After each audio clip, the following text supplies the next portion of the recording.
কুলপিতে ব্যবসায়ী সমিতির উদ্যোগে ধুমধাম করে পালিত হলো সিদ্ধিদাতা গণেশ পূজা। দেখতে দেখতে 10টা বছর অতিক্রম করলো তাদের এই গণেশ পূজা, যাতে কুলপি এলাকার সকল ব্যবসায়ীদের মধ্যে ব্যবসায় শ্রীবৃদ্ধি ঘটে, তার জন্য গণেশ পূজায় মেতে উঠেছেন এলাকাবাসী।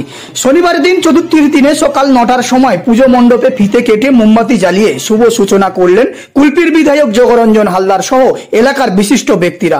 আমরা সরাসরি শুনে নেব কুলপি এলাকার বিশিষ্ট ব্যবসায়ী পুণ্যেন্দু হালদার কি বলছেন।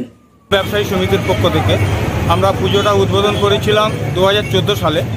আমাদের ব্যবসার শ্রীবৃদ্ধি ঘটানোর জন্য এবং আমাদের ব্যবসা যাতে ভালোভাবে হয়, আমরা যাতে শান্তি শৃঙ্খলা বজায় রেখে সবাই একত্রিতভাবে থাকতে পারি, তার জন্য বাবা গণপতি বাপ্পার কাছে আমরা প্রার্থনা জানাই। আমরা 2014 সালে উদ্বোধন করেছিলাম, আজকের আমরা 11তম বছরে পদার্পণ করতে চলেছি। পুজো উদ্বোধন করলেন আমাদের কুলপি বিধায়ক, আমাদের অত্যন্ত কাছের মানুষ, কাজের মানুষ শ্রী জগরঞ্জন হালদার মহাশয়।